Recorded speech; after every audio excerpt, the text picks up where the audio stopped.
Hey, yo, got a yarn about flies for you. I've actually got an ulcer on my tongue, which is perhaps like telling me to shut the fuck up for a little while. But I'm going to persevere because I want to share this about flies, marsh flies in particular. About a year ago, I went up to, pretty much a year ago, October last year, I went up to the Sunshine Coast, Gubby Gubby country, and spent some time working on a farm. Shout out to Shambhala Farm.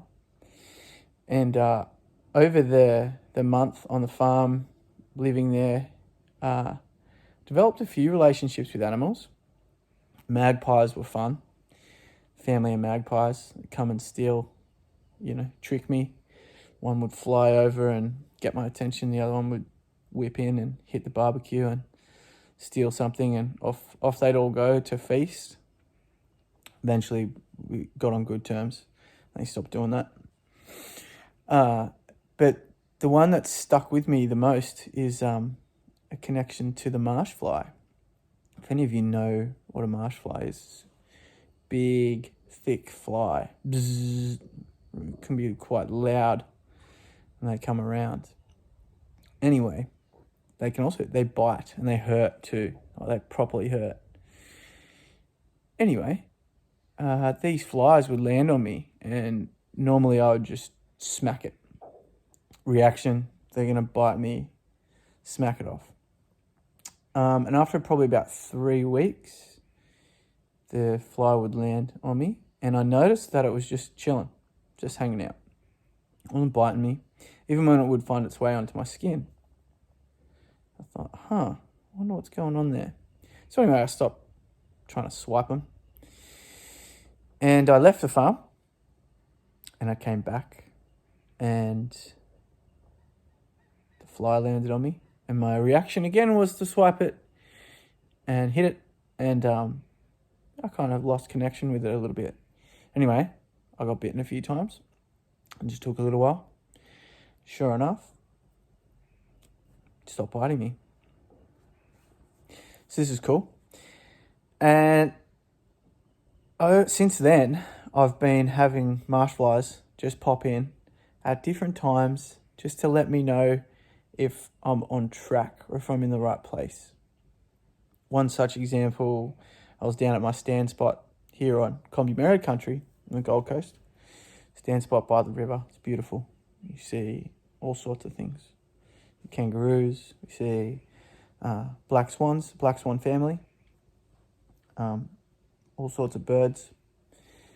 And yeah, it's magic. Anyway, I went down there the other morning and I was like, where's all the animals? I was at my stand spot, and usually I could stand there for 30 seconds, a minute, and the nature around me just starts like taking off. Something I learnt actually when I was up on the sunny coast was just to sit and watch, and you just notice the patterns of things. Anyway, there was nothing going on, and I kind of got frustrated because I hadn't been at the stand spot for the week. And then I crouched down into a little yogi squat. I'm pretty terrible at yoga, but for some reason yogi squats are my jam. I can sit in them for quite a while. And I just crouched down. And all of a sudden I looked into the grass, and lo and behold, motherfucking ladybug party. So it was like, I saw a couple of ladybugs and I was like, ooh. And then I saw another couple and then another couple, and I was like, I've never seen this many ladybugs. Anyway, little message in that just slow down and don't get frustrated, and because nature's always happening, whether it's just the wind, whether it's light rain, whether it's turbo thunderstorms. Anyway, so I was frothy. I was like, yeah, that's awesome. And then as I went to leave, my little marshy came and sat on my shoulder and cruised with me all the way up the hill. And another really cool part of this is when Jackie came out to work on the farm with me for a few days, the marshy just landed on her and on her hat and on her shoulder, and didn't bite her at all. Just loved her from the start. So that's quite nice. And sometimes the marshy will go from me to her. I was having a meditation the other day because I was just sort of like pretty turbocharged, and I got sent this beautiful meditation by Tyson Yonka Porter, and Shout out to my buddy Sarah for sharing that. And I went outside and I was like, I'm going to sit and do this meditation. And it was a long one. I don't usually sit through them for very long. I think it was like 30 odd minutes. And as I was doing the meditation, I was like, ooh, this is a killer meditation. I cannot wait to share it with my friends and tell them how good. Anyway, this bzzz comes along. Bzzz. And I'm like, it's the marshy. And he bites me. Boom. And I'm like, oh.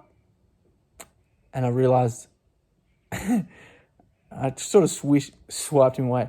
And then he came back and he bit me again. And I was like, shit. And I realised as I walked away that it was because I dropped into this beautiful space of connection. And then I'd started to think about how cool I was going to be when I got to share this meditation with my friends. And that was just the little marshy coming over to go, come on, Ben, sort your shit out. I wonder if he calls me Ben. I don't really like being called Ben. That's interesting. Anyway, so yeah, I went and sat back down and I made sure not to think about that. And lo and behold, he left me alone. And then yesterday, I was sitting on my couch and I had this kind of epiphany feeling, this interesting epiphany feeling about what I needed to do next. And I've been playing Tetris. I've got this like 3-minute Tetris game, which I use as a transition because what I know about when we're doing work, when we're doing hard work, we find, struggling and we find this flow and we'll write and, maybe I'm working on this client and then I need a transitory mind break. I might do a few riffs on the guitar, but I'm really frothing on trying to beat my high score on Tetris. So I'll play 10 to 15 minutes on Tetris. Anyway, I haven't beat my high score in ages, maybe like 3 or 4 weeks.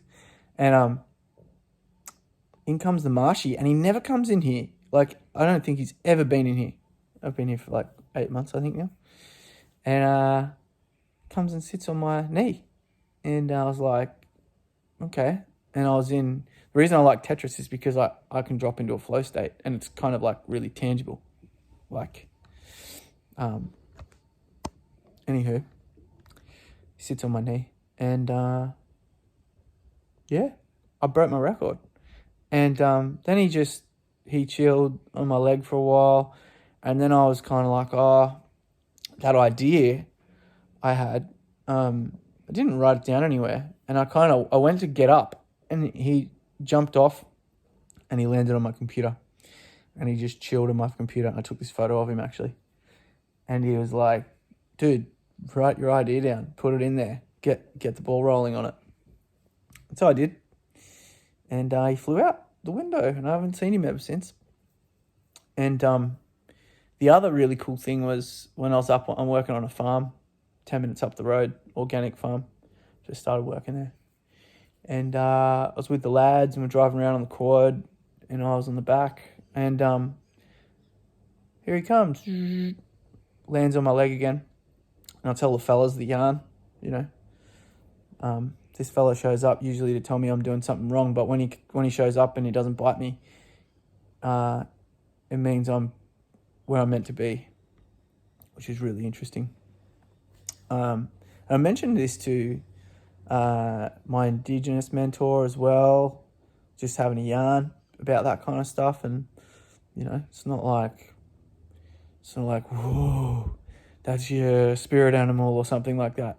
It's just a really curious interaction that I'm having. It's a relationship that I'm building. And you might want to romanticize, a relationship with a kookaburra or something like that, or a kangaroo. And it's not to say that I won't have these in the future, but he's just my little messenger at the moment. It's really cool.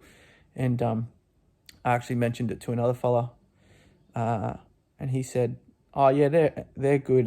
They're good eating actually. You can snap a marsh fly in half, and they've got a sugary center.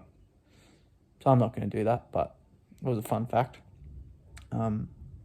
Yeah. So, that's my Frothy Friday. Having a yarn about me and the little marshy, and I'll continue to listen out for that, and I'll continue to observe every time he shows up. And who knows what my yarn will be next time about me and the marshy.